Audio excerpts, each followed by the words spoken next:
Baik, nama saya Maria Katrina Nogolewar.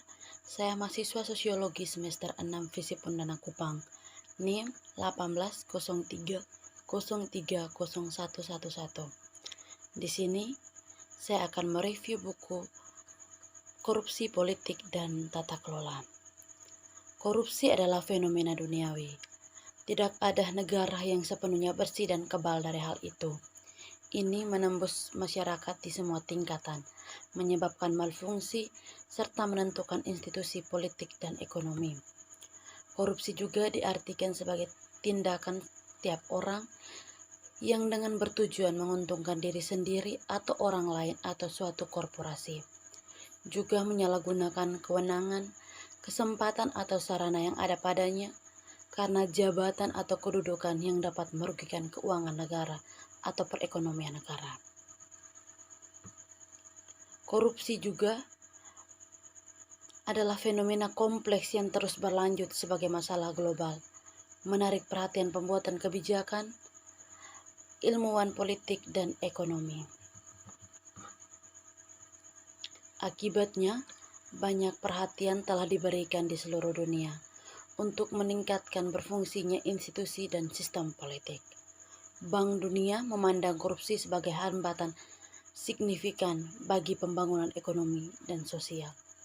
Opmen karena merusak kapasitas sistem untuk berfungsi secara efektif. Transportasi internasional mempertimbangkan korupsi salah satu tantangan terbesar di era ini karena di bawah tampang pemerintah yang baik secara fundamental mendistorsi kebijakan publik, mengarah ke misalokasi sumber daya, merugikan sektor swasta dan sektor pembangunan, dan terutama melukai orang miskin. Meski demikian, sejauh ini efektivitas internasional upaya institusi di bidang ini masih ambigu pada berbagai tingkatan. Gambar penelitian akademis tentang korupsi menunjukkan studi tersebut telah mencoba untuk mendefinisikan konsep, menentukan sebab akibat, dan menganalisis berbagai macam motif dan dimensinya menggunakan beberapa metode, desain, dan kerangka kerja. Ciri-ciri korupsi di negaranya.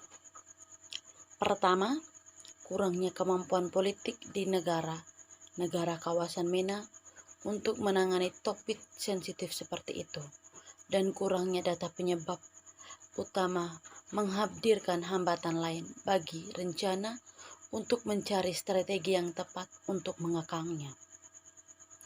Yang kedua, karena negara fokus bervariasi pada tingkat korupsi mereka. Buku ini bermaksud untuk mempelajari penyebab korupsi melalui analisis atau perspektif komparatif Aikal yang menawarkan tingkatan pemahaman yang lebih dalam untuk setiap negara, serta untuk membandingkannya secara lintas negara.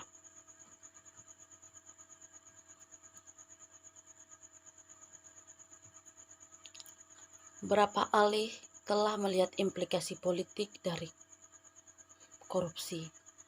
Banyak yang berpendapat bahwa korupsi mengikis legitimasi yang menyebabkan kurangnya legitimasi kepercayaan oleh warga negara dalam sistem politik. Berdasarkan wawasannya pada dunia, ada 3 utama pilar korupsi. Yang pertama, insentif berlakunya dalam upah rendah, portonase, dan birokrasi yang berlebihan.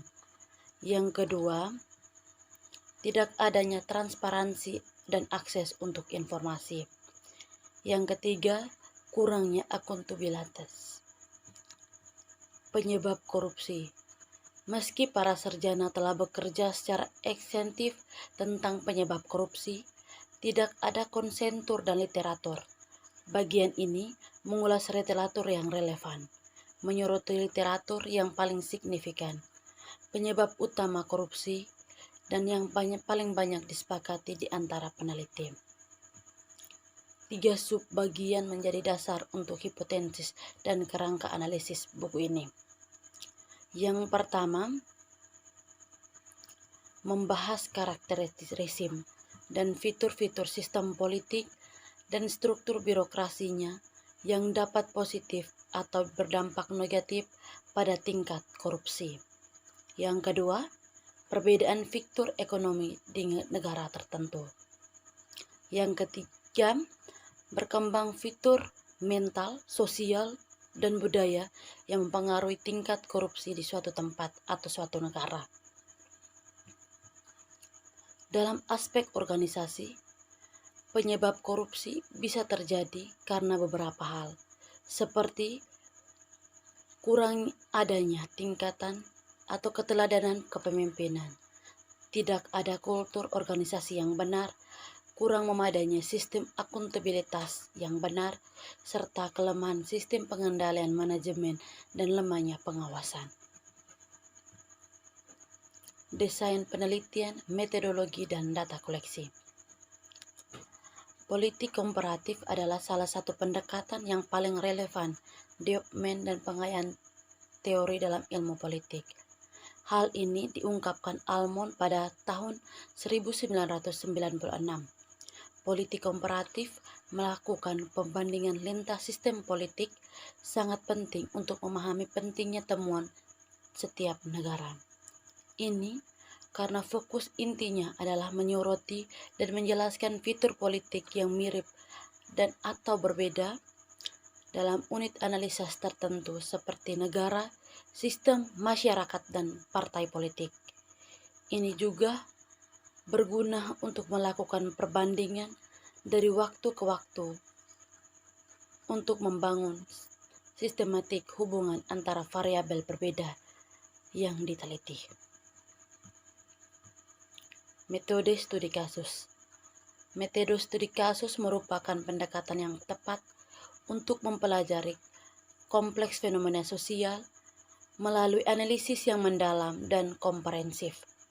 Selama di sana, telah banyak kontravensi mengenai kekuatan dan kemampuannya untuk mencapai kepercayaan, temuan yang mampu dan konsisten. Metode studi kasus telah menerima banyak perhatian dalam ilmu sosial. Mendefinisikan metode studi kasus sebagai penelitian alat.